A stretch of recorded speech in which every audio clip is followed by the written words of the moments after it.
chapter, the California chapter of TASH, and TASH was founded in 1975, and they are the international leader in disability advocacy. CalTASH and TASH, we advocate for human rights and inclusion for people with significant disabilities and support needs, the most vulnerable to segregation, abuse, neglect, and institutionalization. We work to advance inclusive communities in various ways, including advocacy, research, professional development, policy, and information and resources for parents, families, and self-advocates. CalTASH supports practices that promote our resolution, which is all people, regardless of their label or perceived level of disability, should have the supports they need to direct the course of their own lives and to live and participate successfully in inclusive schools and communities. CalTASH is the largest and most active state chapter of TASH, and we were founded in 1982. Thank you again for joining us. I'm going to hand this back to Diana. Hi, everyone. As I said, I do work at Family Focus Resource Center. I am the program manager at the Cal State University Northridge office. And the mission of Family Focus Resource Center is that by having parents that all have kids that have a disability or special need or an IEP or a developmental delay, we understand the strengths and the struggles that parents go through. So I always say parents are parents' best resource. So we do help in that sense, and we hope that you will reach out to us in case you have any questions. I am located on the campus of the University of Northridge, but we also have offices in the regional centers of all the North LA County Regional Center. And we are partially funded by the DDS, California Department of Education, and the Regional Center. Please follow us on Facebook and Instagram, and we will have the link to our website at the conclusion of this webinar. Thank you.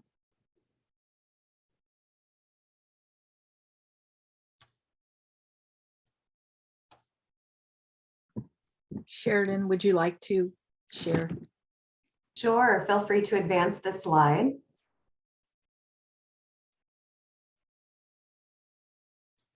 Great, thank you. Hi, everybody. Sheridan Nicolau here. I'm with the California State Council on Developmental Disabilities, and I'm happy to be here to share a bit with you about the council, our work for Californians, and how you might connect with us in the future.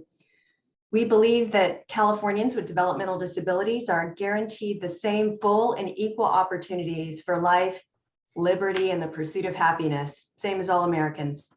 And with that in mind, we advocate, promote, and implement policies and practices that achieve self-determination, independence, productivity, and inclusion in all aspects of community life. And this work isn't just in California. There's a state council in every state and US territory in the nation. State councils, state protection and advocacy systems, and university centers for excellence in developmental disabilities, as well as projects of national significance. Those are all a part of the Federal Developmental Disabilities Assistance and Bill of Rights Act. And so, big picture, this is a little bit of what we do. We empower individuals and their families through activities and systems. We teach self-advocacy skills and support self-determination. We work on advancing public policy and systems change to help folks gain more control over their lives. And we build capacity in our community and within systems. And we do that through California's state plan. And we develop that state plan every 5 years with input and involvement from our community. And we submit this plan and the annual reports on our progress with you all to the Federal Administration on Community Living. And so who do we work with day to day? Who are the partners here? Well, our partners are first and foremost people with developmental disabilities of all ages and all life stages, their family members and allies. There are cross-disability communities and civil rights advocates, and public and private sector services and systems, including some of the partners that you're going to hear from today. And so most people interact with the State Council through our regional offices. You can see all of our regional offices on the screen right now. We have one near you that serves your county. We have 12 total to best meet the diversity and the scope of the needs for our communities all across the state. And so a lot of the work that we do can be grouped into buckets of advocacy, capacity building, and systems change. And it's important to know that we have a lot of public meetings throughout the year where you can listen in, give public comment, work with us. The council has a variety of committees.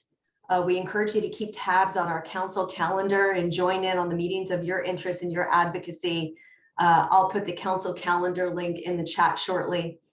And lastly, your regional office of the State Council would love to see you at upcoming events and trainings, collaborations, outreach events, either online or in person. So take a look at that contact info for the regional office of the State Council near you. We'd love to hear from you. We'll also talk later on today about some of the resources that you can find on CalTASH's site that we've put together for you, focused on today's themes. So thanks for tuning in, and thank you for your role in securing and upholding access and equity and inclusion for all today. Thank you. Hi, I'm Shirley Rodriguez, one of the honorary board members of CalTASH. I first of all would like to thank the CalTASH Legislation and Policy Committee for their hard work of making this town hall a reality today. Reengaging public safety strategies to support individuals with intellectual and developmental disabilities is the title of our town hall webinar. Our main focus is to address public safety initiatives and strategies for a safer community and more effective systems for people with intellectual and developmental disabilities and their families. Public safety has taken on a totally different level of importance since May 14th of this month, and also Sunday, May 15th, and horrifically yesterday, May 24th. Although mass shootings isn't the main focus of our topic today, we cannot continue without recognition of the horrific events that have taken place in New York, California, and Texas. There are no words to adequately express our sympathy to everyone affected by these horrific actions. The CalTASH family asks that we all take a moment of silence and reflect on how we can make this world a better place for everyone, a just place where everyone is accepted, valued, and loved, how we can all be kinder to each other, how we can listen to each other and have understanding and patience for each other. If we can bring these values of CalTASH to our communities, maybe it will ease the pain we are all feeling at this moment. So let's have a moment of silence for the horrific event and think about all of the people that have been affected by the event yesterday.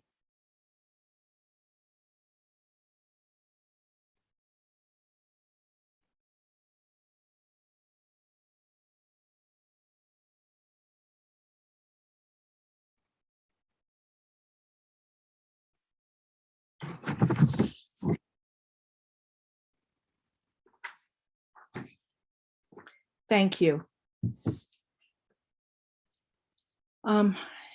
We're going to get started now, and I'll be introducing Sheridan Nicolau, our panel moderator this afternoon. Sheridan is currently the Bay Area Regional Manager for the California State Council on Developmental Disabilities. We are so fortunate to have such a compassionate, knowledgeable leader, both as a State Council manager and moderator for our panel today. Sheridan has a wealth of experience advocating on behalf of individuals with intellectual and developmental disabilities. Her roots date back to direct supports and previously as an associate executive director of an advocacy agency in the Bay Area. Within Sheridan's role at the State Council, she has completed 2 levels of California's post-law enforcement instructor certification. You can read Sheridan's bio and learn more about what she has done in her professional career and is doing. I'd like to take a few seconds to share what I know about Sheridan and the qualities she possesses that make her a strong advocate and an admired leader. I've known Sheridan for quite some time, and I've always been impressed with her ability to listen, understand, and advocate for positive policy changes that has enhanced the lives of so many. Sheridan's passion for her work is evident in all she does. She inspires others to go beyond their expectations. Sheridan is a visionary who sees a better world for all of us and works tirelessly each and every day to bring that vision into reality.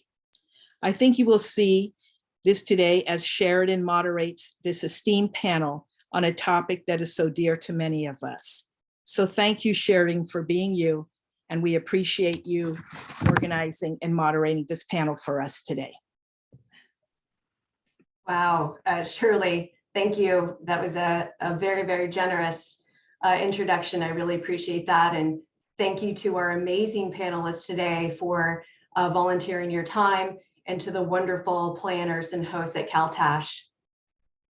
So, thank you all. I want to speak to our attendees here today. Thank you all also for being here today, especially because for many people, this is a particularly raw time as people with disabilities, as family advocates and allies, as public safety professionals, and as human beings that have been each uniquely impacted by the public safety related incidents over the last couple of years. So, none of us are immune to public safety incidents and crises, and yet each of us have a different risk profile, different personal characteristics, and different life circumstances that often make these challenging times feel all the more isolating, disheartening, and also painful. On this day, as Shirley mentioned, we're all reflecting on the horrific mass shootings in Texas and New York and Southern California. And we also reflect on the second anniversary of George Floyd's murder today. And we reflect on all that, all that really needs to be done still, the work that we've done so far and more that needs to be done, and how we need to continue to work in solidarity with many communities that are suffering. So the State Council wanted to talk a little bit about our perspective and our work from a policy lens. The State Council works with community members and policymakers and other stakeholders to ensure that policies and systems and supports, everything pertaining to the rights of individuals with developmental disabilities, that those rights are protected and enhanced. And we do this by ensuring that folks with developmental disabilities can experience equity of opportunity, of full participation, independent living, economic self-sufficiency, right? These are important things to all of us. We believe that fellow folks with IDD and their families and their allies have to be included and consulted in all aspects of policymaking processes to ensure that their rights are adequately and appropriately addressed.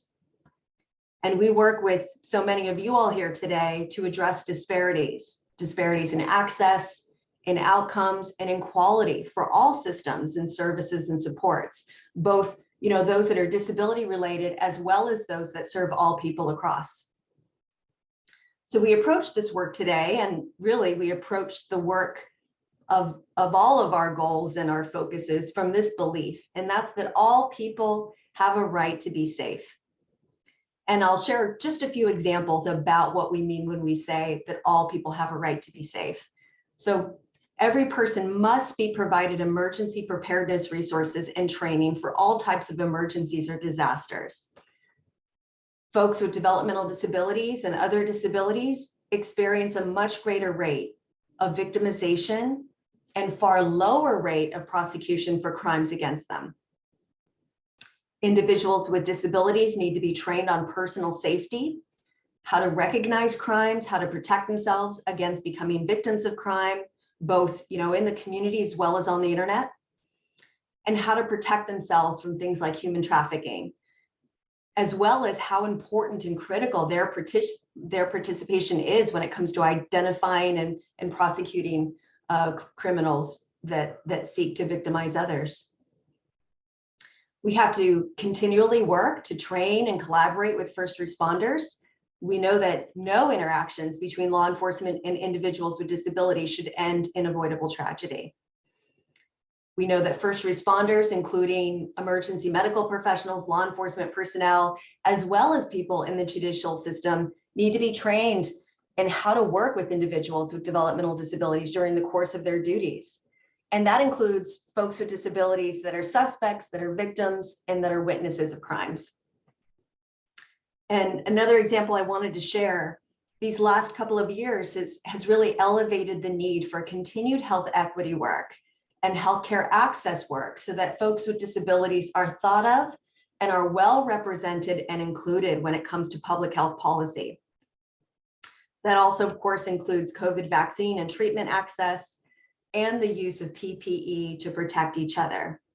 And as a side note here, the State Council continues to partner with the California Department of Public Health and the California Office of Emergency Services and other trusted partners to provide PPE and antigen COVID tests to community organizations and groups serving folks with IDD and other disabilities. And we do this at no cost.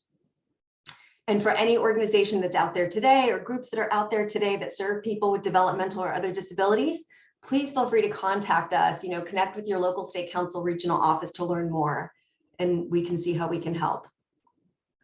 And lastly, having access to and actually receiving quality individualized services and supports, we all know that is a cornerstone for safety.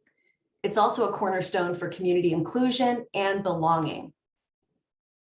Adequate and supportive safety nets have to continue to be built as well as strengthened to address medical needs, mental health care needs, behavioral needs, residential needs, and support staffing needs, and especially when emergencies occur, right? Or when public safety incidents occur. So today we have a wonderful set of panelists with us representing a variety of public safety professionals implementing innovative initiatives in the community. That includes trainers of first responders, law enforcement and dispatch professionals. We have a CEO of a community nonprofit and professionals with lived experience as advocates with disabilities and advocates of family members with disabilities. So let's give a warm welcome to our panelists. I'll introduce all of them and then we'll go into a deeper dive of a little bit about their work. And each of them will take some time to talk with you today about their work, their advocacy, and how you can contribute to this work of advancing public safety for people with disabilities. So we're going to introduce you to Mitzvah Brown-Rich of the nonprofit Joshua's Gifts Incorporated. We'll introduce you to Yolanda Cruz of the State Council on Developmental Disabilities and Crisis Intervention Training International. We'll introduce you to Peter Mendoza of the State Council on Developmental Disabilities. Detective Eric Ruppel of the San Mateo County Sheriff's Department and Psychiatric Emergency Response Team. And Cassie Villar of the San Mateo County Adult Protective Services and Elder and Dependent Adult Protection Teams Training and Outreach. Gotta love all of our organizations and those lengthy acronyms involved, right? So Mitzvah, we're gonna kick off with you this afternoon, okay? So let me share a little bit more about Mitzvah as we get her camera spotlit here and have her ready to share with us. So Mitzvah Brown-Rich is the CEO and co-founder of Joshua's Gift Incorporated, a foundation inspired by their beloved son to help foster friendships and inclusion for children with autism and their families. Mitzvah and her husband began building their nonprofit, Joshua's Gift, in the early part of 2017.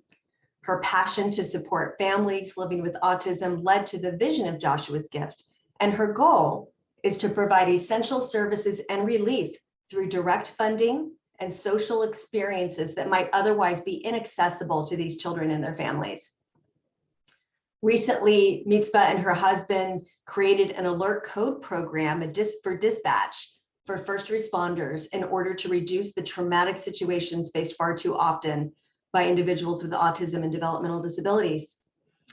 Often mistaken as maybe uncooperative or even dangerous, folks with autism have had some harrowing encounters with police and emergency personnel across the country. And as one of many initiatives seeking to advance public safety in this area and work with these professionals and educate responders and prevent tragedies, Joshua's Gift created Code Joshua.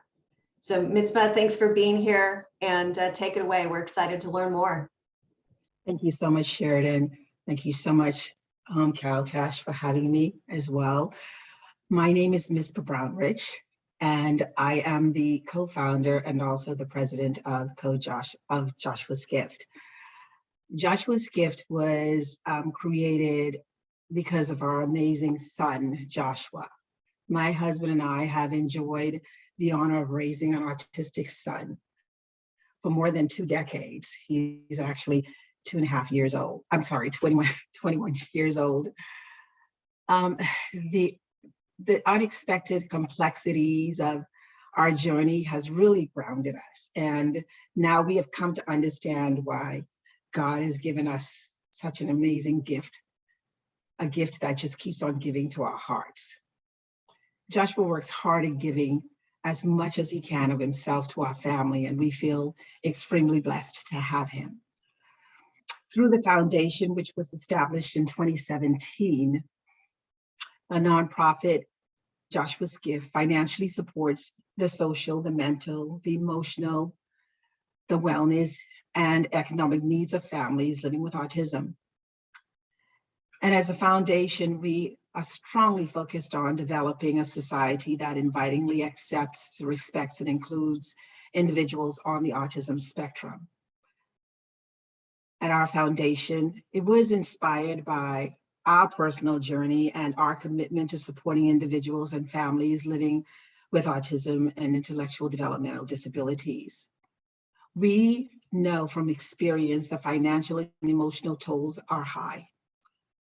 And as a foundation, we aim to provide relief through funding and social experiences that might otherwise be inaccessible to families living with autism. And to give you an example, for families living in the Bay Area that have access to our services, we have partnered with different venues around the Bay Area to allow our families a place to go in public, to get integrated with the community, but also to have a space that is sensory friendly. So we've partnered with one of the baseball teams here in the Bay Area. We take the families out, and that baseball team has given us a sensory suite so that we can take our families to the ballpark to enjoy a social outing. That's one of the many things that we do through Joshua's Gift.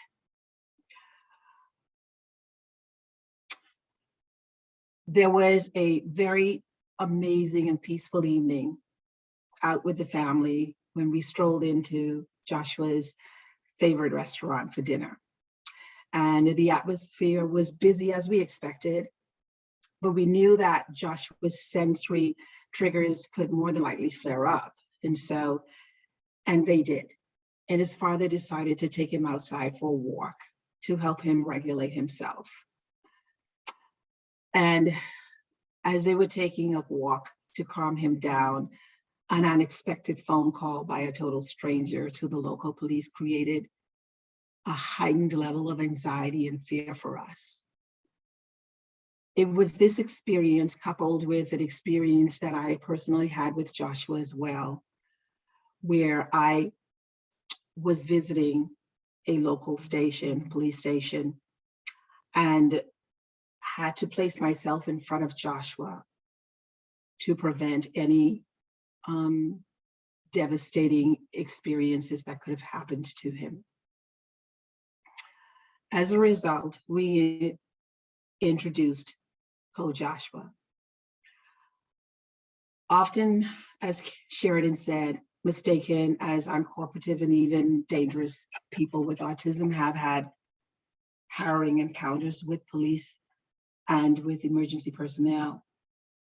So to educate responders and prevent more tragedies from happening, we did create Code Joshua, which is an alert code. And it's also a database registry that raises awareness and supports people living with autism and IDD. I am going to switch screens and I'm going to show you a video of a story that was done on Code Joshua.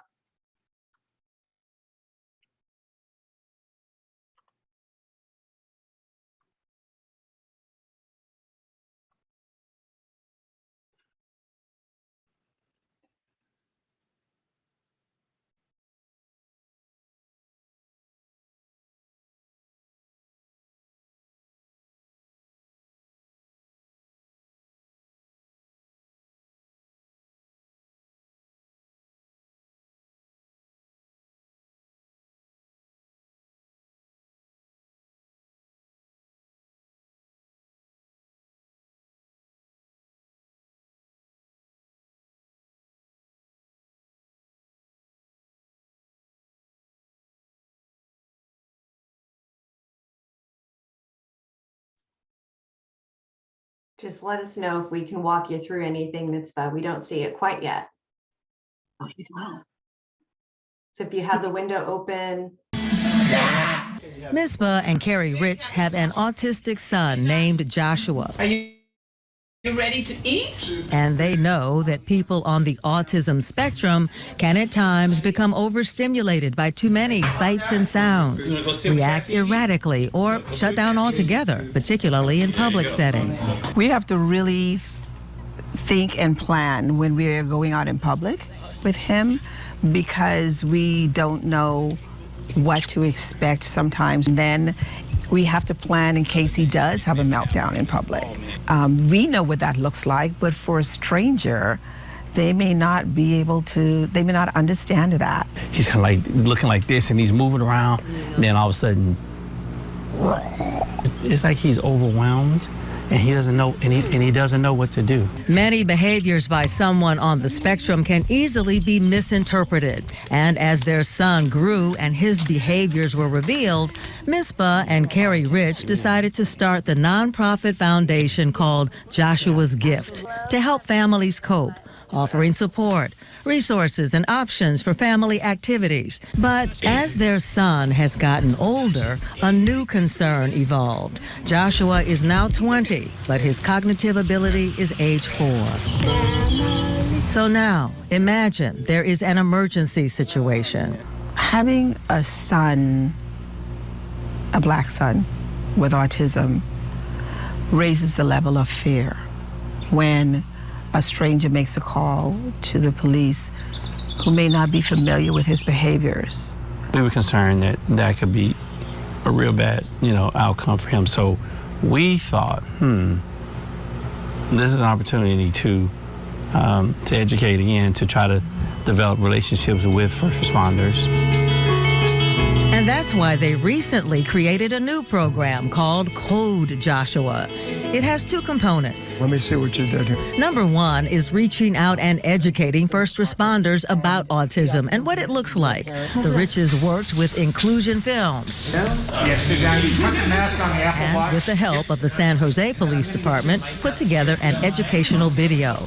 Producer Joey Travolta, a former special education teacher whose nephew was on the autism spectrum, proudly points out. You got a camera here, you got sound, you got people back there that did the lighting, all on the spectrum. And a lot of people don't believe that people on the spectrum can do that. Has any of you been called to response to a person on the autism spectrum? We have recently, our team has. An opportunity to make people aware that some people on the autism spectrum are different and behave differently. I'm also the father of a very rambunctious autistic son, and I don't want the police to misinterpret his erratic actions or his lack of speech or resisting arrest. Part 2 of Code Joshua is a family registry system. Here's how it would work. Families would register with local first responders under Code Joshua, deciding what information they want to include, such as a picture and behaviors. For our son, his stemming is the flapping of the hands, or he may, or lots of loud vocalization, or he may just plug his ears, or he might run away from an officer. and not follow commands. And not follow commands because he doesn't understand the commands. If Code Joshua is put into motion, the process would kick in even before the emergency crews leave the station. Dispatch would send the information right to their computers. 911 emergency, what are you reporting? My son ran away from home, and he's severely autistic, and he's nonverbal. Is he registered with Code Joshua?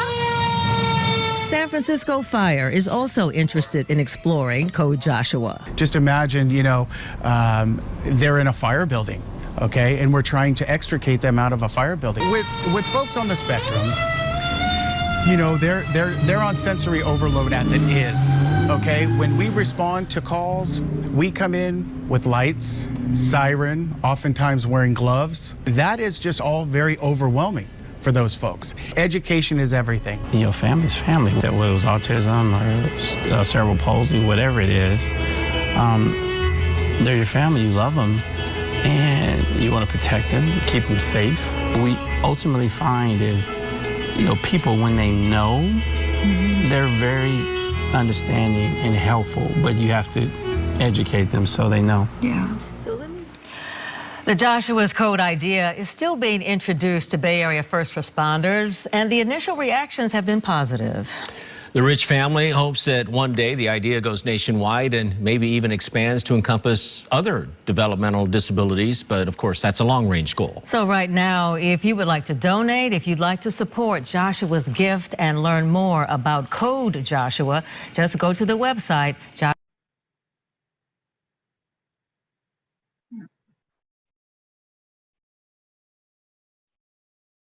That's great, Mitzvah. Any closing thoughts or follow-up?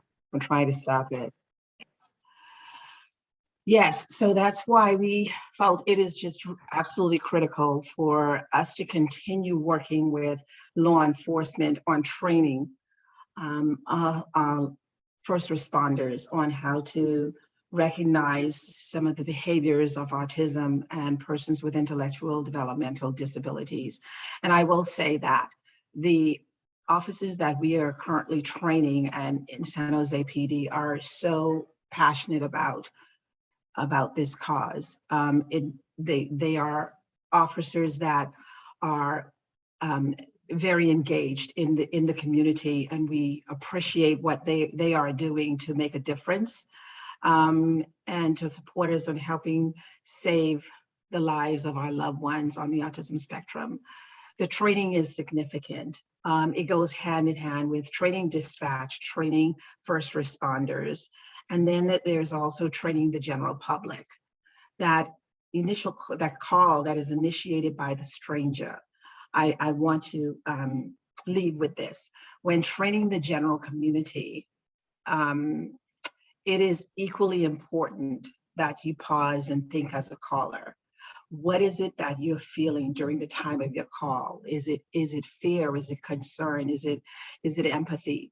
Do you know exactly what you're going to say when you make that call?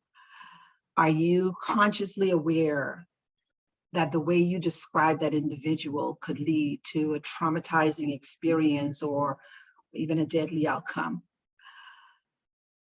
Joshua may never understand the slights of this world that we live in and why he is possibly treated differently from the way he perceives himself, but he gives us what he can of his loving self, and he's satisfied, and so are we with that. His smile is infectious, and we don't want to feel because he is a Black man and he could be misunderstood because of his autism. We don't want to feel threatened by that.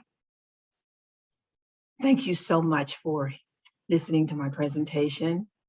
And our motto in the end is, we work and strive at Joshua's Gift to create an environment that will accept, respect, and include our loved ones in the community.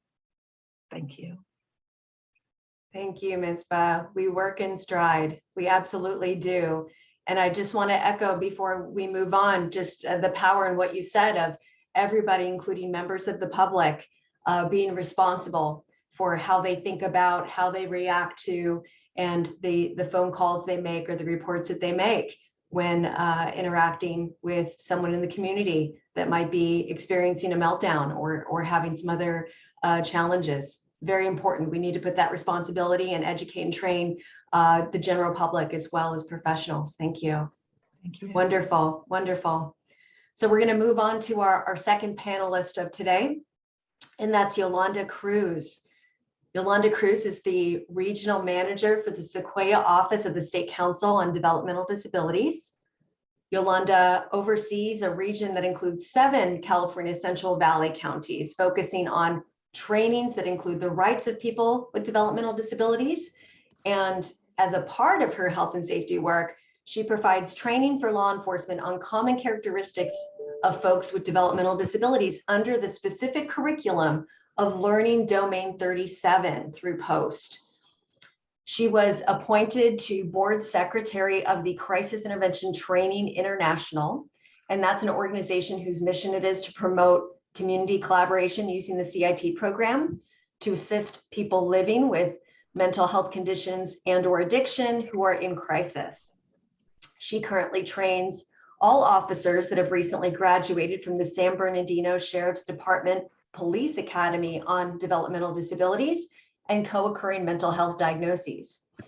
Yolanda's most important role is advocating for her brother, who is diagnosed with a dual mental health disability and a developmental disability, which have led to him being forensically involved within various aspects of the justice system. Thanks for being here, Yolanda. Thank you, Sheridan. And I just want to say, Ms. Budd, a lot of the things that you have said are so important. And I want to reiterate the fact that training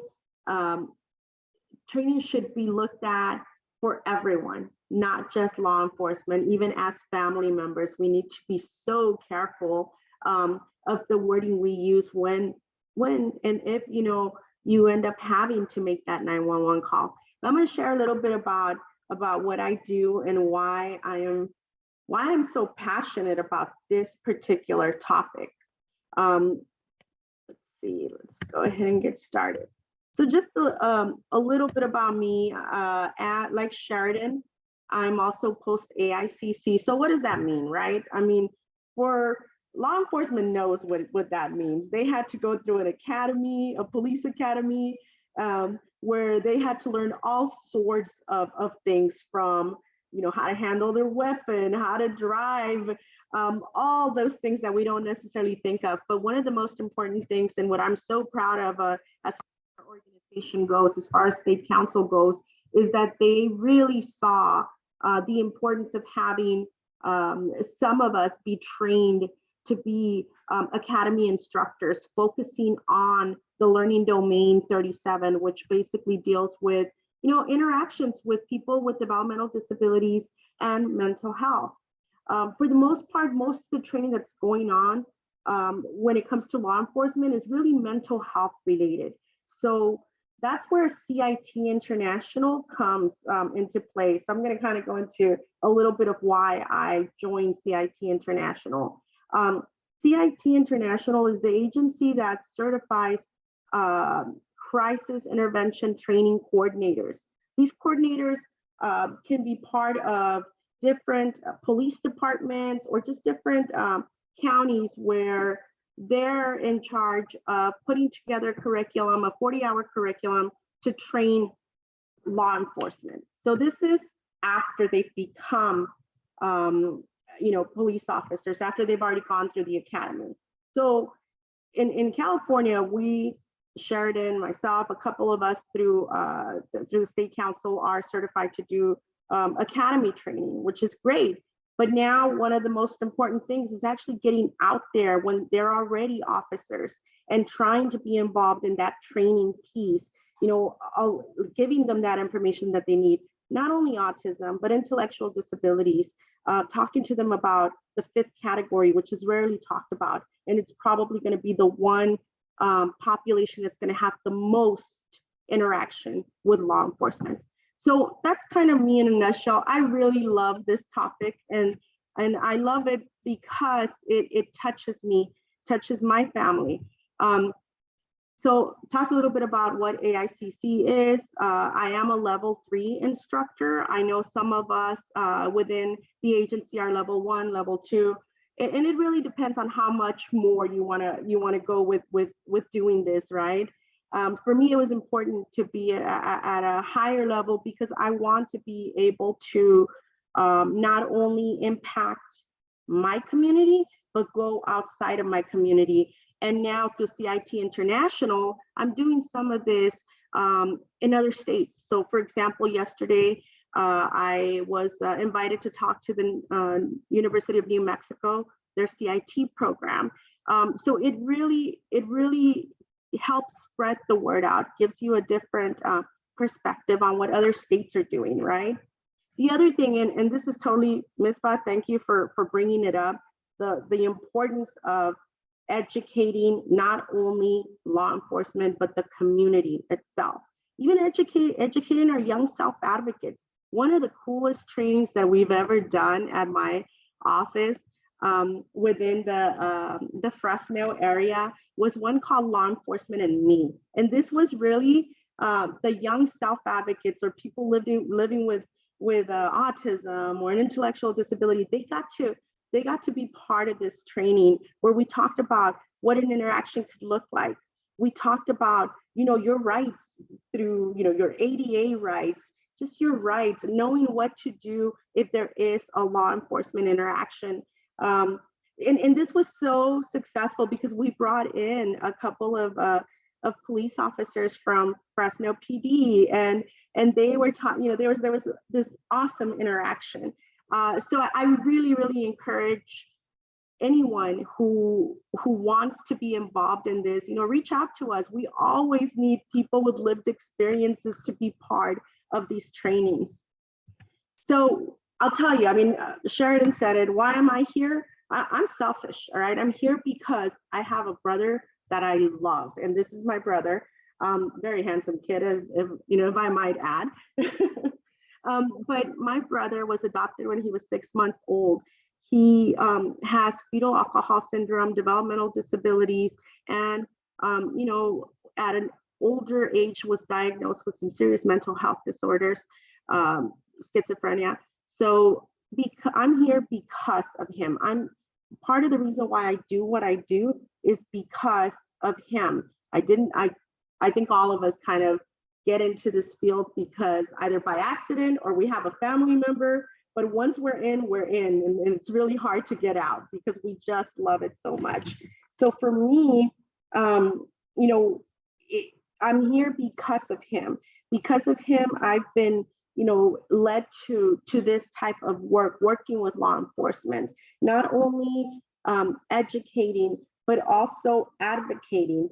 And most importantly, like being there for him in the role of a strong advocate, and the role of a sibling that loves her brother and wants to make sure that, any interaction that he has with law enforcement is as positive as possible. Now, here's what I tell officers. It's not your job to diagnose, all right? So please, and I know this is probably not going to be something that people want to hear, right? But let's be realistic. An officer's not going to be able to diagnose my brother. All I could do is provide him characteristics to look for. And so it's important for me to go through that with law enforcement when I do law enforcement training, to let them know what to look for, to give them information on what triggers him. If there's any sensory issues, you want to provide that information. So, I think, Ms. Fa, when you said educate the public, yes, educate yourselves, because you never think you're going to be in a position where you're going to have to make that call, that 911 call, because maybe the behaviors have gotten so out of control. You need to be very careful with your words.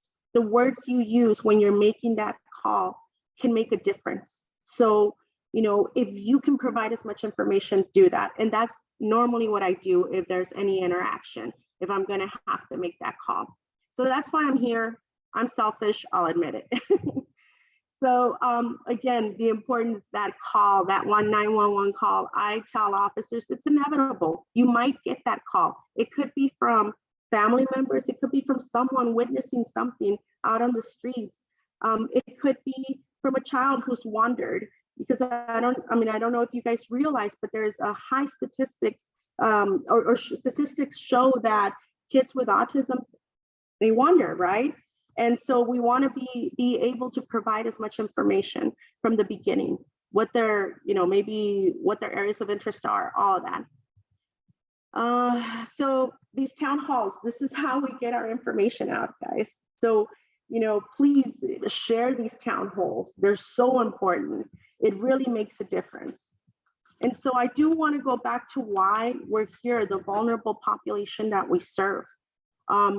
I don't think people realize we have a 65 to 70% of youth with disabilities are justice involved. So just like my brother, it could be anything. Could have been that with my brother in particular, he tends to want to fit in. And sometimes when you're trying to fit in, you're trying to fit in with the wrong people. So things like that happen. So it's very important that statistically, it shows why we need to be part of this, why we need to be training. I do want to share a little bit on Kevin, the Avante Okendo. I'm not sure if you guys are familiar with him, but he went missing a few years ago in New York. He left his school. He was never seen again. 6 months later, they found his body. And because of Kevin and Avante, so Kevin is another little boy that also went missing, but because of these two little boys, the federal government has decided to fund a couple of grants. And in fact, the deadline was last week for this one particular grant that was about $150,000. And it is to educate law enforcement, but also Mispa, when you were talking about the locator stuff, that was part of the grant as well. Please be on the lookout. I'm the queen of looking for grants, so I can always share that information too. And then I always also want to talk about Alicia Navarro. Any chance I get to talk about her, I will talk about her.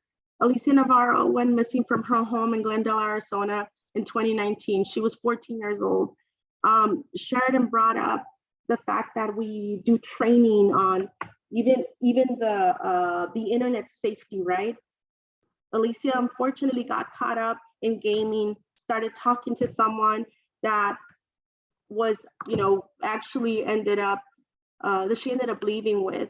It's been 2-3 years now, and to this day we haven't found her. Alicia has autism. Alicia was struggling making friendships. So for her, that online gaming, that was a great way for her to have those interactions that she just wasn't able to have. We also had a pandemic in the middle of this. So you're already having a child who's struggling with their social skills, and the only means of communication for her was doing that gaming. So let's not be judgmental of her mom, because her mom has struggled very hard to try to find her daughter. And she did what she needed to do when she thought when she saw that her daughter was very depressed. And I can talk about this story all day, so I'm not going to. But please be on the lookout for her. I like to share her story because only 2019, and she could be anywhere. Okay. So lastly, I'm not going to go into too much details, but please, if you are a regional center client, find out if your regional center has a forensic services specialists. Especially if your child or your loved one has a lot of, what we mean by forensic involvement is we mean someone who's having a lot of interaction with law enforcement. They keep getting in trouble or keep making those little mistakes that get them caught up in that judicial system. So find out about those forensic services, and you guys should be getting a copy of this. It'll give you a little bit of information on what forensic services look like. I don't want to take up too much time, but anyway, I'm so glad that I was asked to be here, and well, here to answer whatever questions you guys might have. Thank you. Thank you, Yolanda. And, especially thank you for elevating and talking about Kevin's story, Avante's story, and Alicia's story. Super important for us. Many times we don't think, when we think of missing children or abducted children, we don't think of the added risks and the increase in victimization for kids and for adults with developmental and other disabilities. So important that we keep their stories close so that we can prevent those things from happening to other young children, older children, and adults and seniors. And Sharon, real quick, before I forget, one of the things that I did want to add is with the Alicia Navarro story, you brought up sex trafficking earlier. We don't realize how many of the victims of sex trafficking have some type of a disability. And in fact, I'm currently working on doing a couple of trainings on that particular subject with people with developmental disabilities with the University of Virginia, and that should be coming out pretty soon. So be on the lookout. Thank you. We will, and make sure we get that. We'll send that out to our networks, and I'm sure our colleagues at CalTASH will also get that out for folks. Thank you so much. Next up with our amazing panelists is panelist Peter Mendoza. Peter Mendoza serves the State Council on Developmental Disabilities in the Sacramento Regional Office. He serves as a community program specialist level 2. He has over 4 decades, that's 4 decades, folks, of disability advocacy and personal experience as a person living with cerebral palsy. Peter works to advance full inclusion and equity in everything he does. Before joining the State Council, he served as the Director of Advocacy for the Marin Center for Independent Living. There he played a key role in supporting the County of Marin and the Emergency Operations Center during the COVID-19 pandemic and during wildfire season, and in developing and launching a critical new initiative, Marin Center for Independent Living's Powered and Prepared. Really great initiative in the Bay Area. This initiative ensured the readiness and the safety of older adults and people with disabilities in the event of emergencies like wildfire, public safety power shutoffs, and other disasters. And Peter has extensive experience educating and providing technical assistance to governmental and non-governmental entities, including safety net organizations, relating to best practices for supporting people with disabilities. He's presented to law enforcement agencies on best practices. And Peter's vast experience includes having served in a variety of leadership positions over the years, including as the chair of the State Council of Developmental Disabilities back in the day, as the chair of the California State Independent Living Council, and the California Olmstead Advisory Committee, which subsequently became the Disability and Aging Community Living Advisory Committee. So quite the CV for our friend and colleague. Thanks for being here, Peter. Take it away. Thank you, Sharon. It was such a wonderful introduction. Boy, great that you pointed out the 4 decades. I'm realizing I've been here for a long time. And it's great to be with so many wonderful panelists. And I really value everyone who's attending this session. This is a really important topic and very timely. You know, people with disabilities, including people with intellectual and developmental disabilities, are part of every community. So we're in all aspects of life, and we work to really be fully included in all aspects of society, to live, work, play, and enjoy life and have self-determination and autonomy. But just like those without disabilities, sometimes we have to reach out to law enforcement or first responders. And while I honor first responders for their work in supporting our communities, and for transparency, back in the day when I was much younger, I was a police explorer for the city of Nevada when I was in high school. And then I went on and became a community service officer for a couple of different agencies. And so I really credit law enforcement for helping me learn very important things about life, how to assist others, how to read policy, how to respond in emergencies. And they really did help me get out of my shell. Back when I was young, there wasn't accessible transportation. So I had to get around with the help of others. And so they really embraced me, and I was able to do everything that the other folks could do. Having said that, we really need to work to make sure that everyone who participates in interaction with law enforcement or the criminal justice system is treated equitably and fairly. There have been a lot of cases, as was mentioned, where interactions with people with developmental disabilities and other disabilities really went horribly wrong, and in some cases had deadly consequences. I'm here for a selfish reason as well. I want to make sure that I'm able to go through life, and when I have interactions with law enforcement, I want to be safe. I also have a family member with autism, my brother, who back in the day, when he saw a police officer, he sometimes became agitated.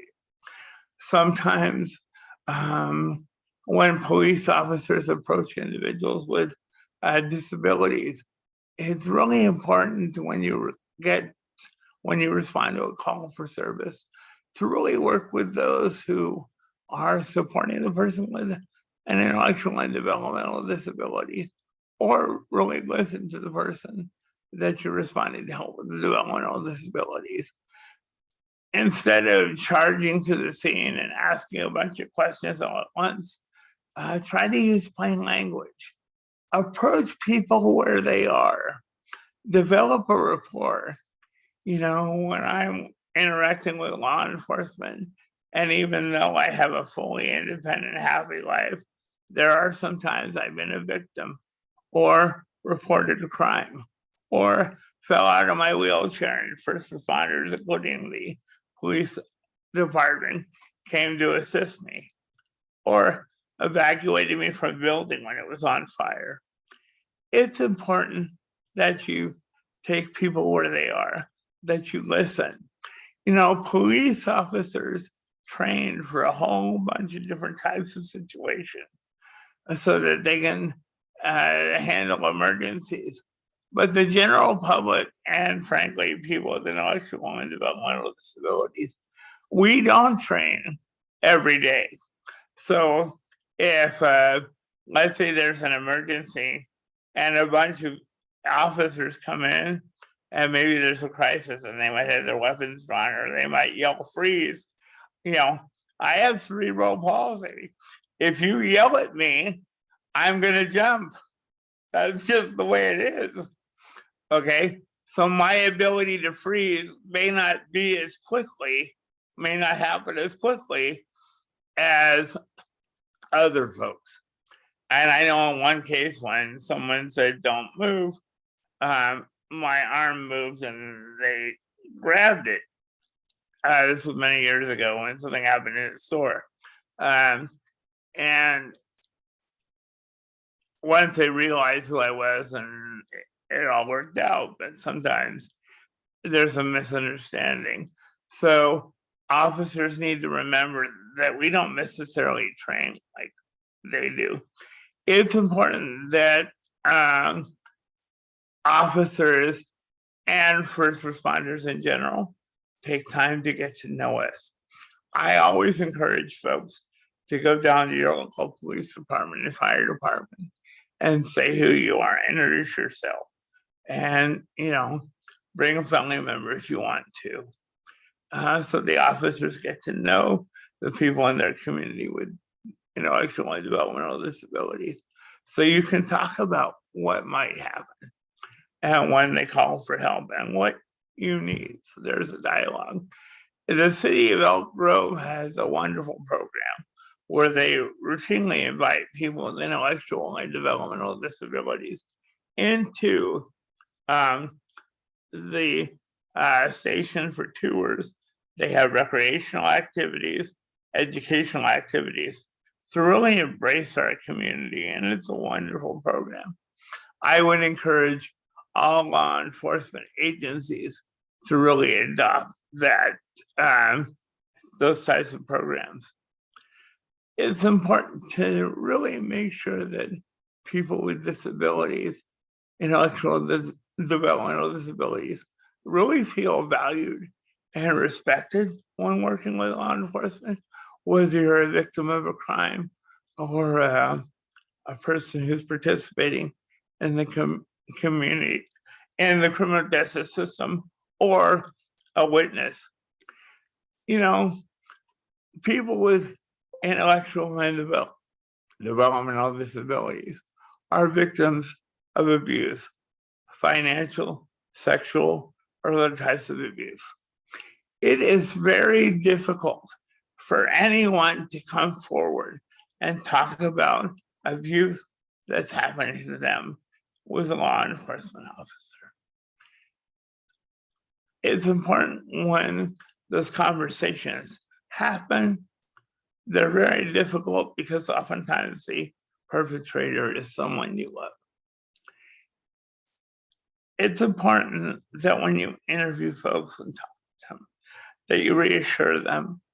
I know one time I was mugged and I reported it. And I was 18 and not using the best judgment. I had some cash on me. I withdrew from the bank and someone followed me out of the bank to the BART station and mugged me in the BART station. I reported it. I had to listen to a 50-minute lecture about carrying cash. I knew that wasn't the best idea, but the person wanted to get paid in cash. And, it's important that we try to really remove judgment from the conversation. It's also important that, as I mentioned, we talked a little bit earlier about stemming. That might be a behavior where a person is maybe jumping or making noises or moving a lot with their hands. It's important that you let people with intellectual and developmental disabilities be who they are. And stemming is okay. That's how people handle nervousness and anxiety. So let them, do what they need to do to be comfortable and safe. And if you're having difficulty communicating with someone with an intellectual and developmental disability, if there's other folks around, ask someone to maybe assist or ask them what they need to communicate. Use plain language. The other thing that I think is really important that sometimes gets missed is that officers sometimes see us on our worst day. We don't call 911 because everything is going really. Or we call 911 because things are going wrong. So not to judge us after the crisis is over. See us as powerful people who maybe just had a bad day, who have the right to services and support from law enforcement. I'm going to pause to take a drink. Sharon, would you mind letting me know how much time I have? Yeah, Peter, thank you. This is a good time to start to wrap up. Okay. I will. Remember that people with law enforcement, people with disabilities are entitled to protections under the ADA. What that means for law enforcement under Title II is we have the right to the same services and supports as other people without disabilities. And that's not to be segregated off to ourselves. To have materials given to us in accessible formats, to be able to have assistance when we needed, being interviewed, and other aspects of working with law enforcement. And you can find out more information by going to ada.gov. And remember, people with disabilities sometimes may confess crimes because they want to be liked. So when someone confesses to a crime, be a little cautious and try to make sure that you ask the questions to find out whether they actually committed the crime or if they're just saying what they think the officer wants to hear. Thank you for letting me speak to you today. Thank you, Peter. Lots of powerful feedback there. I wanted to call out just a couple of things that really jumped out to me, which is remove judgment from the conversation. You know, it's so easy to insert emotion and judgment and presumption into interactions, particularly during a public safety emergency or a crisis in the community. So that's really valuable of how do we work to remove judgment from that conversation, to see people with disabilities as powerful people having a bad day. And isn't that what we all want when we're in our worst moments and we need to work with emergency medical systems, or we need to work, we have to interact with law enforcement or the fire department, or any number of public safety professionals. We want to be seen as competent, capable, powerful people that are having a really bad day. And hopefully can get through it with the right supports and services that should be accessible. So thank you for sharing that, Peter. Excellent. Thank you all. So let's move on to our next panelist here, and that's Detective Eric Ruppel. Detective Eric Ruppel joined the San Mateo County Sheriff's Office in 2013, and that's after 15 years with the California State University Monterey Bay Police. And it was at CSU Monterey Bay where Detective Ruppel first started working with mental health support staff, serving a variety of individuals, everyone from college students experiencing their very first signs of mental illness to veterans from the Iraq and the Afghanistan war returning to college on the GI Bill and experiencing symptoms of PTSD. He found working with students and their families to develop success plans incredibly rewarding. Detective Ruppel was assigned to the Sheriff's Transit Bureau in 2014 and responded to dozens of mental health calls every year, where deputies had to navigate 3 counties worth of different responses to mental health crises. And it was the compilation of these experiences that led to his desire to apply for the Sheriff's Psychiatric Emergency Response Team, PERT, and continue his service to those who struggle with mental illness. He has been the Sheriff's Crisis Intervention Team Coordinator since October of 2018, and his tenure with PERT began in 2019. Detective Ruppel now works every day to make law enforcement response to mental health crises safer for deputies as the County Crisis Intervention Training Facilitator, and for mental health consumers and people in the community by connecting them with the proper county supports and resources, reducing hospitalization and reducing incarceration. Detective Ruppel, thanks for being here today. Thank you for the intro, Sheridan. I appreciate that. And thank you, CalTASH, for having me be part of this community. It's an honor to be here. Sheridan, if you can bring up the slides, please.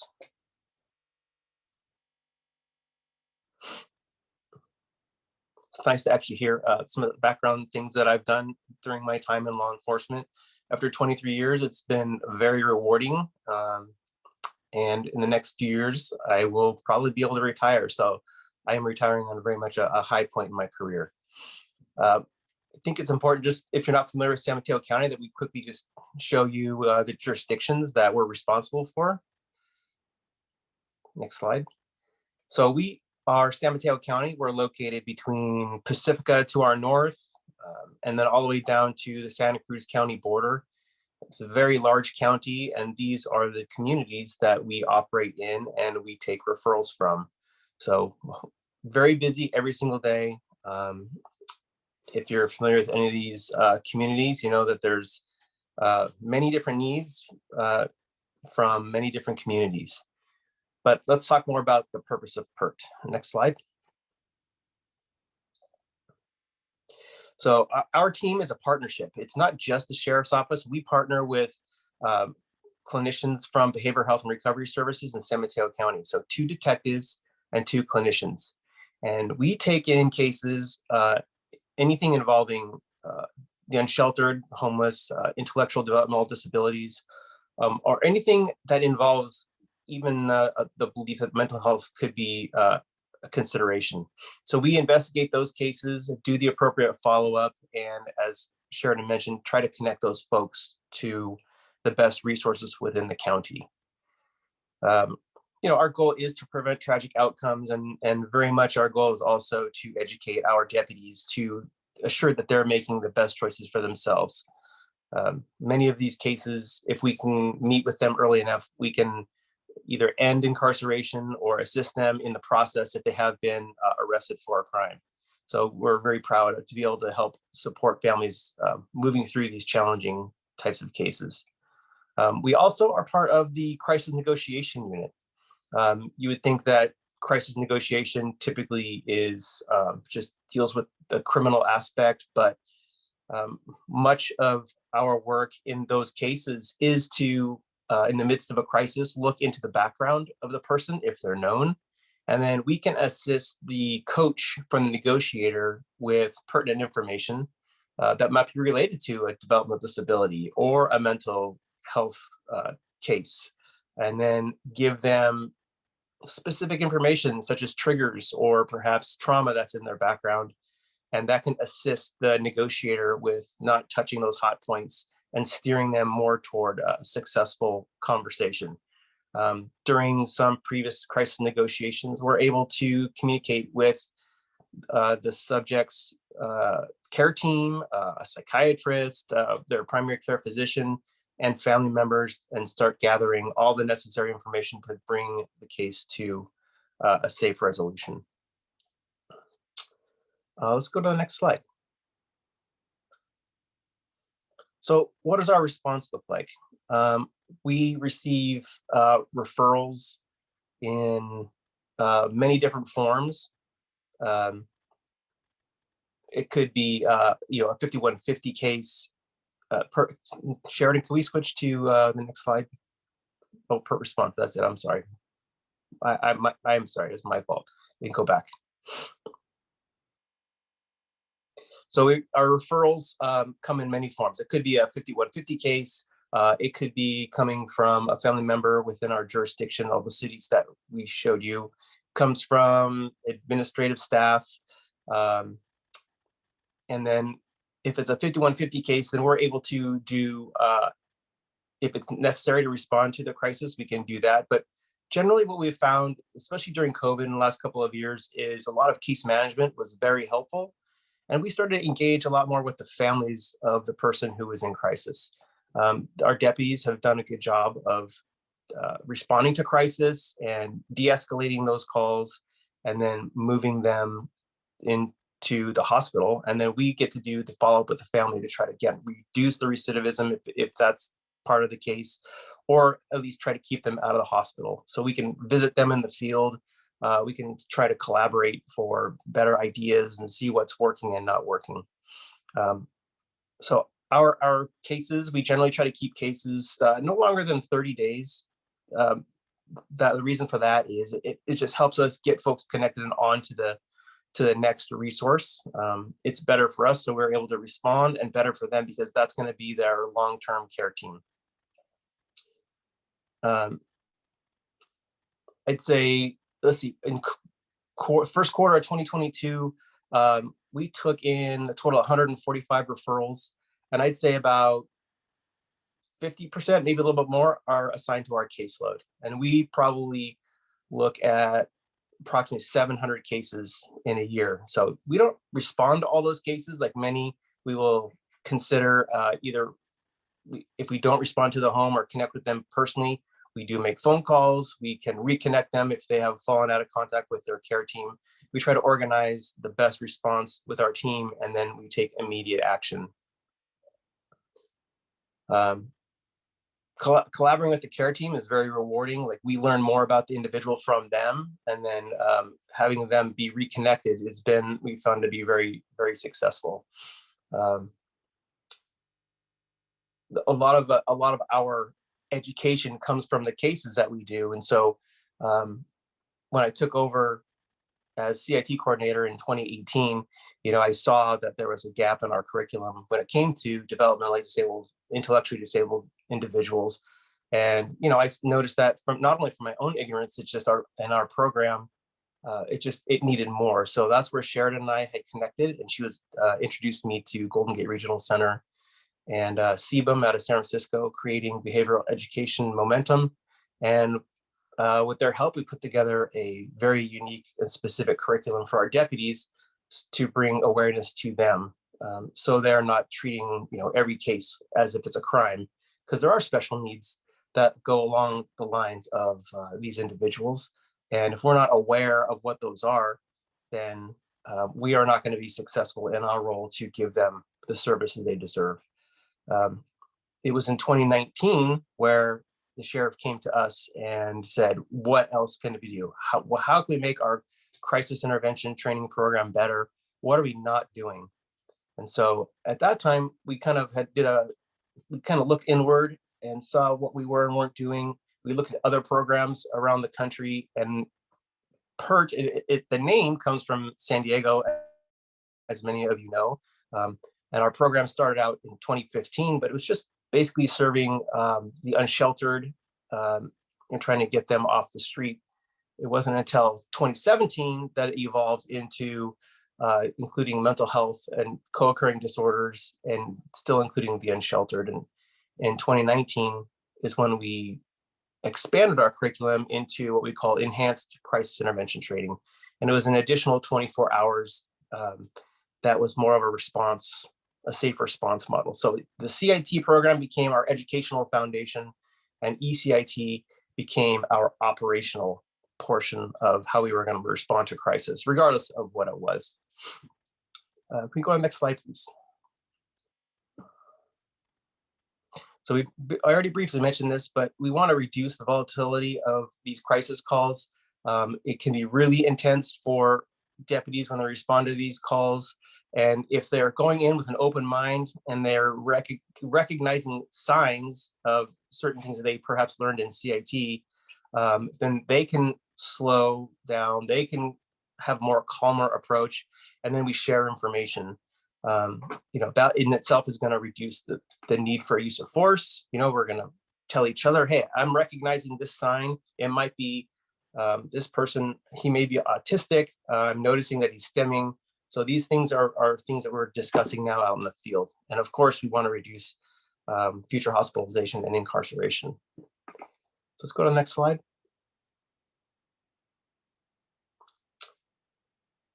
So this is my last slide, and I bring this up because this is kind of what I guess I would call our response model. We're going to be going into these crisis calls much differently.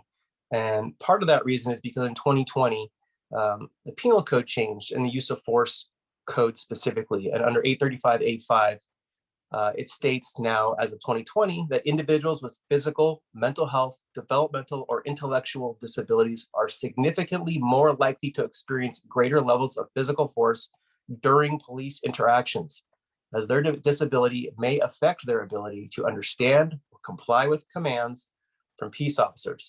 It is estimated that individuals with disabilities are involved in between 1/3 and 1/2 of all fatal encounters with law enforcement.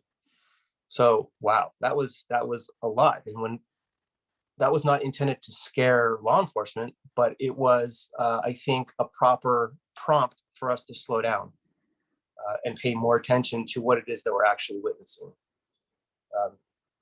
So part of the training in our enhanced crisis intervention training program is to, again, reintroduce the signs to our deputies about the responding to crisis, and slow down and look for things that are going on that you might help you better resolve that situation. Part of our goal is to consider a plan, and by planning, we call it CPR, but we try to get containment, put somebody on point, perhaps somebody that's CIT trained, and one person is going to be doing talking, so it doesn't get so confusing out there with other people talking or yelling or having a different agenda. We're going to gather all the necessary information first before taking any action, considering that everybody is safe. Perhaps people have evacuated the home and an individual in the home is alone. And then I think what's really important is that the planning part of our response model includes the family, especially when we have a client, a person in crisis, adult, disabled, person in crisis, we need to gather information from the family and have them involved in the decision making. We want them to meet the deputies that are going to be on scene and perhaps responding. We'd like to hear what the family wants to have happen, making sure we're paying attention to their needs and trying to figure out if that's an actual acceptable response that they want. And I think most importantly, can it be done safely? And then once we assign roles and consider repositioning, less lights, less people, pull back from the house if it's causing stress. Again, we're trying to avoid any use of force. We're trying to avoid any unnecessary contact in front of the home. When time is right, we can talk to the subject on the phone. We can build that rapport. We're not going to be focusing on the crime if there is one. It's just going to be more conversation, trying to get the big picture, find out what the needs are of the person in crisis. And as Peter mentioned, you speak in my language, use clear language. Don't throw out a big list of demands right away. We try to, in CIT, we teach like 80% listening, 20% talking. So let's get more information from the individual. Use empathy to recognize the emotional feelings that they're having, and then see if we can work through that. And then at the end of, as we proceed through this incident, one of the things that's new to our agency is we are utilizing disengagement. If a person is in crisis, perhaps they are armed with a weapon or not, but they are refusing to come out. If we've used all of our resources from crisis negotiation to whatever else we come up with in terms of working with the family, we may disengage. If the only outcome is to enter a home where a person is in crisis and there is a high likelihood of a use of force occurring, chances are we're going to disengage. And by disengaging, it doesn't mean that we're not doing anything. It means that we are actually utilizing de-escalation by allowing them to have time to de-escalate themselves. So we don't just leave them and disappear and then nothing happens. And that's, again, to circle back to my job, not only trying to work with families on the front end, but we are also then working with families on the back end. And we will re-engage with that family. While law enforcement may all leave, we will stay in contact with the family. We will still work on a plan. We can still bring in a case manager, contact GGRC crisis line. We can bring in anybody that we need to come up with a re-engagement plan. It could be an hour later, it could be a day later, but that communication will be decided based on the family and what they think is going to be best to support their family member. We had an incident that 2 years ago that was over Thanksgiving. It lasted 3 days, and we were in constant contact with that family even during the holidays. So it doesn't really matter what day or night, what holiday or anything, we are going to stay engaged with the families who are in this position and work out a plan together.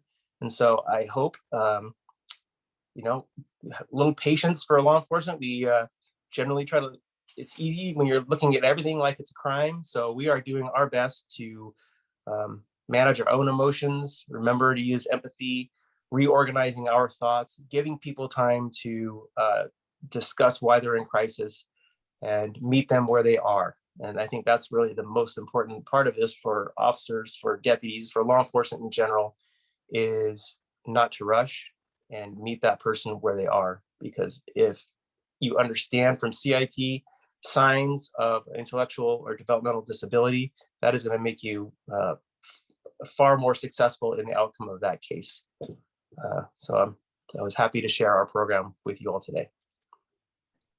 Thank you so much, Detective Rupel. That was so clear and so crystallized in terms of the key points to focus on.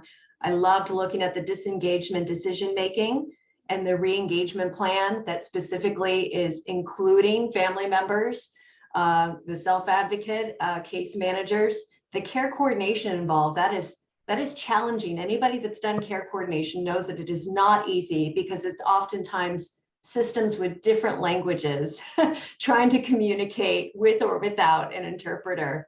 So very powerful work, and we're going to keep watching and learning from the department. Thank you for that. Thank you for your leadership there. You're very welcome. All right, and our last but not least, our wonderful panelist, Cassie Villar. Cassie Villar is the Adult Protective Services and Elder and Dependent Adult Protection Teams Training and Outreach Specialist. Woo! And I thought I had a difficult title. Cassie is with San Mateo County. Mrs. Villars, she educates communities about elder and dependent adult abuse and provides a multidisciplinary approach to helping victims of neglect and victims of crime.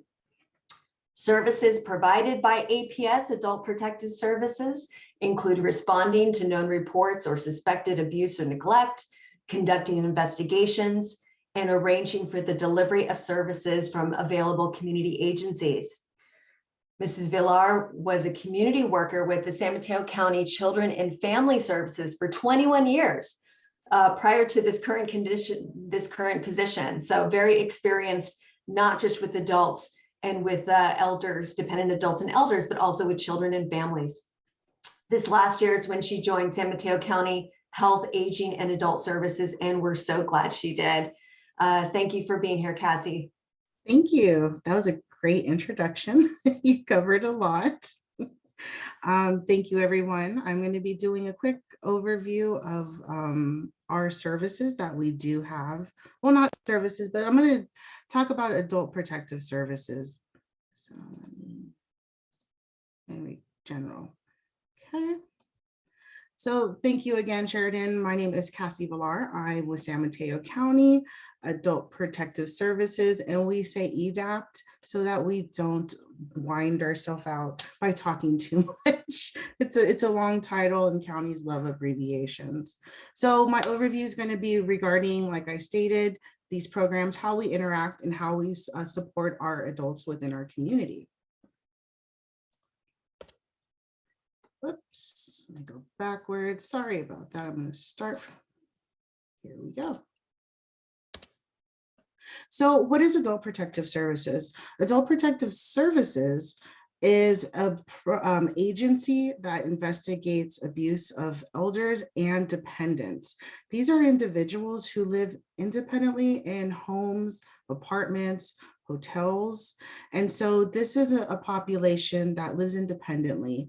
If an individual lives in a long-term care facility, we would suggest you would contact your local ombudsman within your county of San Mateo. I mean, whatever county you reside in. Other than that, if an individual is living independently, you contact Adult Protective Services, when we like to say APS. So a big change that has occurred within California this year, effective January 1st, is now the state has changed the definition of adults. So an older adult is defined by 60 and up. A dependent adult is now between the ages of 18 and 59. Each state has their own requirements for ages. So you would want, if outside of California, you want to check your state in regards to how they define an older adult. But within California, this has been changed as of this year. Dependent adults, it's very diverse. Typically, we would like to say that a dependent adult could be connected through your regional center, and sometimes they're not. So if you ever have a question of, is this individual defined as a dependent adult? The best thing to do is contact your local APS agency and give them a call and ask them if this individual qualifies. Everybody has different unique disabilities. And so we just kind of want to also see if some people qualify and some don't. Definitely contact your APS agency locally. I did come from Children and Family Services, and coming over here was definitely eye-opening, and I've learned a lot. Example, when you're working with minors, we don't have options of minors can voluntarily work with social workers. When we're working with adults, APS is 100% a voluntary program. So because we're working with independent adults, and that includes individuals that are dependent adults, they are able to make their own choices. An example is a client can refuse to cooperate with us at any given time. It's up to them if they want to open the door or talk to us, engage with us. If they do or if they don't is really up to the individual. Now, if a law has been penal code has been violated, there has been a crime committed, law enforcement would take the lead in a criminal investigation. We do cross-report to each other. And so there's communication in regards to any law enforcement related issue regarding the individual. But as far as working with an APS social worker, it's voluntary. How we go about we're working with our adult population, including dependent adults, is really seeking self-determination. You're an adult, you're able to make good and bad decisions if we agree or we don't agree. And so we really are coming with this unique perspective of, we have a referral, we're here to work with you. Here are some concerns. Would you like us to sit down? And this is what social workers kind of do. Now, if the individual is hesitant and doesn't want to talk, the social worker is going to respect that, but they're going to make multiple attempts. We all have bad days. So maybe the social worker will come back a different day, a different time, and make multiple attempts if the individual doesn't want to work with us. But if they do, wonderful. If they don't, we'll continue as long as we can. At some point, we will close out the case. We do also like to work collaboratively with individuals who are kind of fearful, and sometimes other people have better relationships. So just kind of having relationships with our partners or our community partners or different agencies, kind of working in a multidisciplinary approach just means we're all here to help you as best as we can. And we also want to acknowledge that you can make your own decision, but we also want to be able to support you as best as you're willing to work with us. Now, if an individual lacks capacity, that's different. And so an example is Alzheimer's, full-on dementia, then a petition could be made in regards to having a conservatorship made for that individual. So kind of just like to talk about what APS does and what we don't do. One example is we don't do placements, which is extremely different than working with minors. We do not do placements, and we cannot force anybody out of their home. So kind of by me doing outreach and educating our public and our partners about what APS can and cannot do, also kind of allows for the knowledge of, if someone is being investigated and has a good relationship with someone else, maybe a community partner, that person who has a good relationship might be able to talk to the individual and debunk their fears. Okay, so Mary, example, why are you hesitant to talk to the APS worker? I don't want them to take me from my house. Mary, I did a training. They can't. They legally cannot force you out of your home. They cannot place you somewhere you don't want to. What else? And so our hope is that by educating, providing education of what APS cannot do and what we can do will really help support our adults who are hesitant to work with us. We do not make medical diagnosis, but we could refer to someone, a medical provider who might be able to. Even with that referral, though, we still can't force that individual. Anytime an APS referral comes through our hotline, it is confidential and we cannot share information. We also do not get involved in family disputes. A lot of this is decades in the making. Our objective is to make sure that the person that we are here to investigate is safe and making the best decisions that they can. We do not deliver meals, but we can refer. For instance, within San Mateo County, we have a program called Meals on Wheels. Maybe our social workers are also aware of other programs that can help individuals if they have food insecurities. We cannot enter individuals' home without permission. And lastly, like I said, we can't force anybody. We're truly here to support as much as we are allowed to. Just want to go over 6 quick types of elder abuse. They're very similar in regards to children. There are a few differences, but for the sake of time, I won't go too far in. The first would be physical, second, sexual, then emotional, and here's the unique one then that differs from working with children. You could be neglected, and that means by someone providing care for you, but you can also self-neglect yourself, because as an adult, once again, we can make healthy and unhealthy decisions for ourselves. There are times when caretakers do abandon the elder they're caring for. And then lastly, financial abuse. Financial abuse is rampant, it's huge, and it's definitely a conversation that is almost taboo. From my experience, a lot of people have challenges when it comes to talking about getting older and talking about dependent adult care. And then lastly, money. So all of these fall under elder abuse as different types.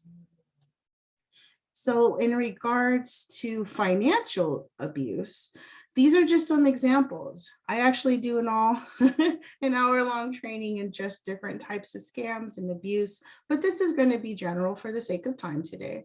But anytime someone is taking money from an individual, forging signatures as an example, or also just trying to get assets by deceit, lying, having individuals signing paper that they just don't even know why they signed the paperwork. Most of the perpetrators are familiar. About 90% of the perpetrators who are trying to take something from our dependent adults and our older adults are familiar. It's very rare that they're not.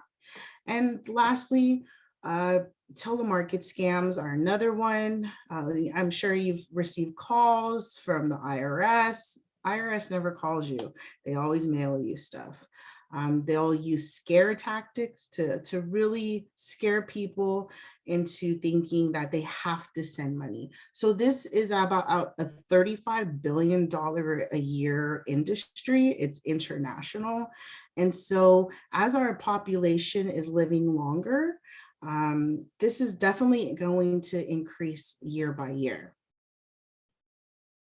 Now within San Mateo County, about 5-6 years ago, I would say, possibly longer, we've noticed an increase in regards to financial abuse. And so one of our attorneys, we call within our county, the county council, one of our attorneys really made an initiative to create a team and be able to address this in what we like to say in multidisciplinary team way. And so one way we do that is by really streamlining and having conversations. Example, we could work with the police department, but we don't always know what they're doing, or maybe we could work with a therapist and we don't always know what services they're able to provide. Really streamlining the communication and being able to understand our roles and how we could support our community. And so how we kind of came about this for our county was in 2016, we passed Measure K funding by 1 cent increase and created this team. And so this team actually includes 2 deputies from our district attorney. We also have 1 attorney from our DA that is assigned specifically to address financial abuse for our older adults and dependent adults. We also have 2 social workers with APS that are also trained to investigate financial abuse. And then we also have 2 deputy public guardians, and additionally 2 also investigate financial abuse. And then lastly, there's me. You know, we really, the way we're going to educate our public is by hitting the ground, talking about this. Yesterday, I was in a retired pilots association training, and I was providing training and content to them. And so by me going out there and having these conversations, just like I'm having with you, really brings awareness to financial abuse of our adults. I'm going to show a quick video.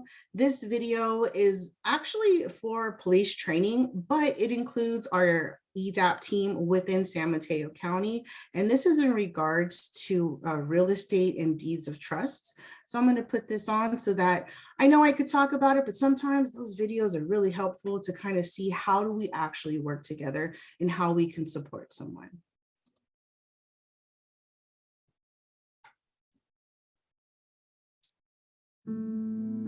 Patricia King was a widow who was living alone in East Palo Alto. She was diagnosed with dementia. Miss King was 88 years old in 2008 when her niece, Miss Remmert, moved in with her. It was helpful to her at the outset to have her niece living with her because it was somebody to help her out around the house and keep her company. What she started to do was slowly consolidate her aunt's financial accounts, and she also had her aunt sign a quitclaim deed to her home, transferring ownership of the home from Miss King to Miss Remmert, the offender. Miss Remmert's cousins were becoming increasingly concerned about their aunt because of the isolation of Miss King that Miss Remmert was imposing. She was making it increasingly difficult for family members to come and visit. Shirley began to isolate my aunt by becoming more limiting of the family and also of her friends and church members of coming to see my Aunt Pat. Shirley Remmert had changed the locks on the exterior fence surrounding the home and had changed the locks on the home itself. So family members could no longer gain access to the home. I had called my aunt and I let her know that I was coming. I called the police. Okay, all I want to do is see Auntie Pat. I don't care. And Shirley called the police and asked that the police remove me from the house. There were multiple parties that made reports to Adult Protective Services expressing concern about Miss King's welfare. One of the reports came from the bank where she had a checking account. She went to the bank on 4 occasions and she made 4 $10,000 withdrawals. The amount of those withdrawals combined with how close in time they all were caught the bank's attention, and Bank of America made a report to Adult Protective Services that these were suspicious transactions on an elder's account and asked Adult Protective Services to look into them. A social worker who's described as a deputy public guardian who does just financial abuse cases became involved in the case because of the financial allegations. They phoned Miss Remmert in advance and they made arrangements to meet up with her, with Miss Remmert, at Miss King's house. The deputy public guardian made the decision to reach out to the East Palo Alto Police Department and ask them please to send an officer as a civil standby to simply provide safety and make sure that things at the home went as smoothly as possible. She kind of gave me a brief of who she was going to talk to and why she was going to talk to her.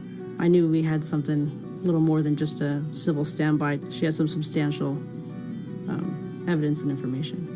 When they went to the residence, they found Shirley there with Aunt Pat. The deputy public guardian had a very pointed and direct conversation with Shirley about the nature of the financial improprieties that they were aware of based on Pat's financial documents. And Shirley was taken aback, to say the least. Miss Remmert was nervous, she was inconsistent. At that point, she threw her hands up and said, I liquidated the money. What? It's in my room. And at that point, I escorted her to her bedroom. She then pulled out a box of money. In the end, after counting, it was about $80,400. Due to Miss Remmert's inconsistencies with her answers, and finally showing us the money that she did liquidate, I arrested her. Most financial elder abuse investigations are complex, and we generally advise law enforcement to gather their evidence and then consult with the district attorney's office to see what the next steps are before taking a suspect into custody.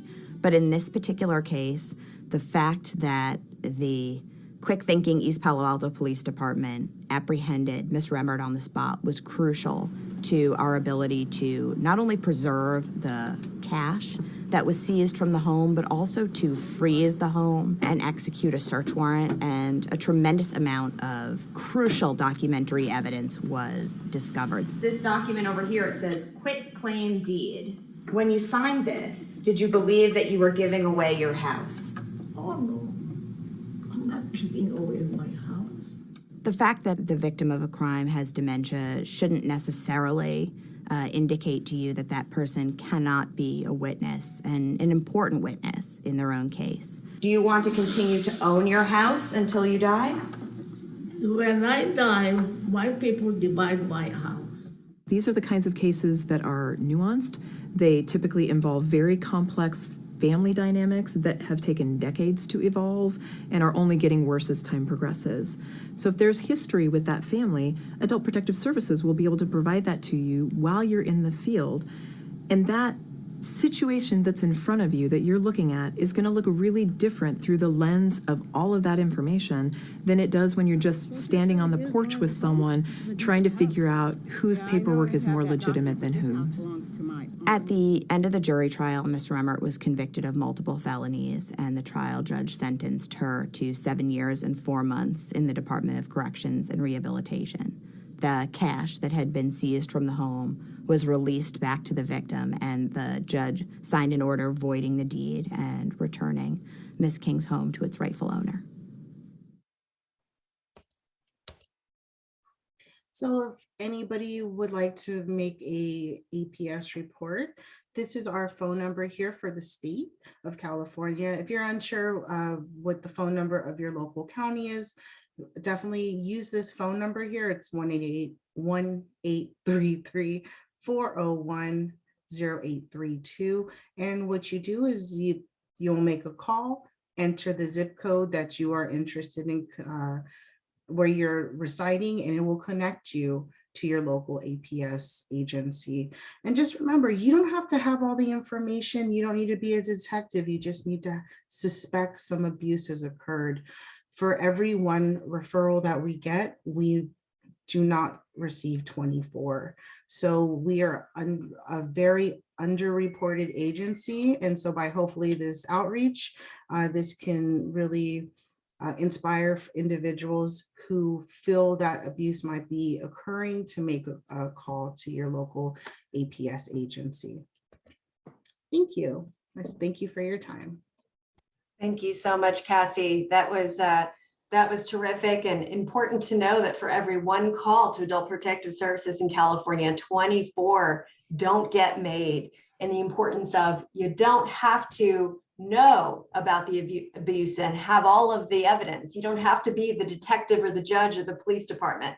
You just have to suspect something, and you're passing it on to make sure that it's looked into. That's a great call. So everybody, we're wrapping up today. I know our panelists have been hard at work answering questions in the Q&A as we've gone. I'm taking a look to see if there's any remaining questions, any last questions. Certainly we know that folks have included their contact information in their deck, and we're going to hear from our CalTASH hosts of how to access both the PowerPoint decks and the videos, as well as so many other resources that we have for you this evening. Just to mention a few things before I pass it back to CalTASH, the resources that are being compiled today from the panelists, it has everything from everything I just mentioned, including a sample community safety identification card, articles and tips on how to help children cope with disturbing news about community violence, the California Governor's Office of Emergency Services Active Shooter Awareness Guide. The State Council helped work on that guide with the Governor's Office of Emergency Services to include people with access and functional needs. And we're also including a flyer for an event this Friday.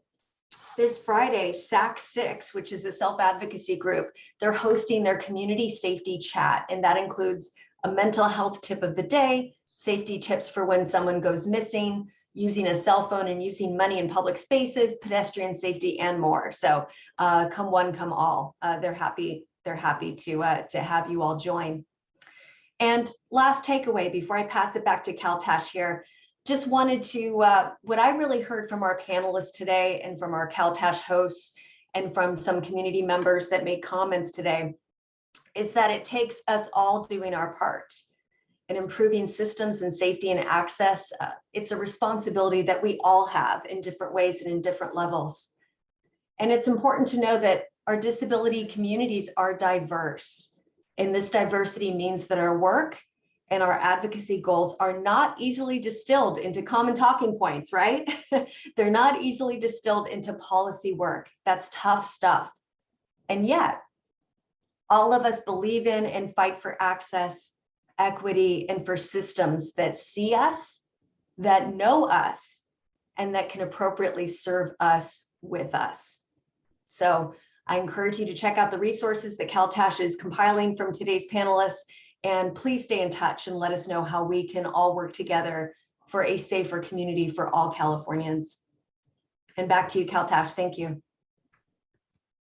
Thank you all so much. It was amazing. We had such amazing, an amazing panel of presenters. We really want to thank you for your time and sharing your expertise with us. We would like to thank our sponsors, Cal State Fullerton Center for Autism and the Family Focus Resource Center. Family Focus Resource Center also co-hosted with us today, so we would like to thank them. And we really want to thank the State Council on Developmental Disabilities for partnering with us and putting so much work into this amazing webinar. We have a few things. I did drop a big list of things into the chat with a lot of links because I couldn't do that and speak at the same time. So we have a few things from TASH. We have the Outstanding Leadership in Disability Law Symposium coming up July 13th. That link is in the chat. Also, the TASH National Conference will be in December this year. In Arizona.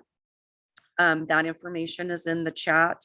I believe there is still a few weeks left to submit proposals if you would like to be a presenter. We have some CalTASH swag that's available for purchase. Really cool t-shirts and coffee mugs and bags. That information has been dropped in the chat. You can also find it on our website. And we do have a list of session resources. And I put our websites in. You can follow us on social media. We're going to have a survey at the end of when you log out. Please do the survey to let us know how we did on this presentation. And most importantly, the recording of today's session will be available soon, as well as the slide decks from all of our presenters. I did drop this. This is the very last thing in the chat that I put in. If you want to copy that, always you can find things on our website as well, or by emailing us. So that concludes this amazing webinar.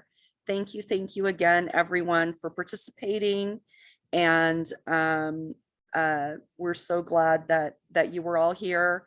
Thanks again to our amazing presenters. And we hope that people will enjoy the recording as well so that we can reach more people. Jody, thank you. Yes.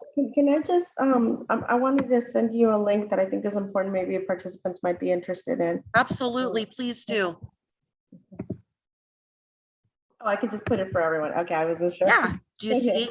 Yeah, fantastic. So there's another link that Yolanda just dropped.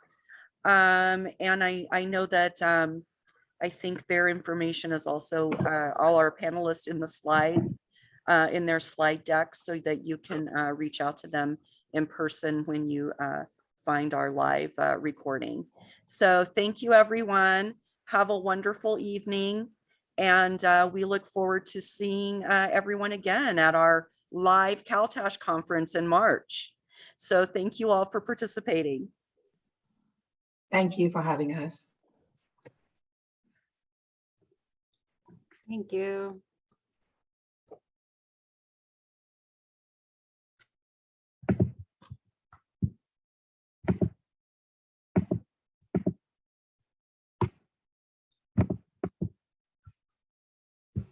You can probably stop the recording, Diana.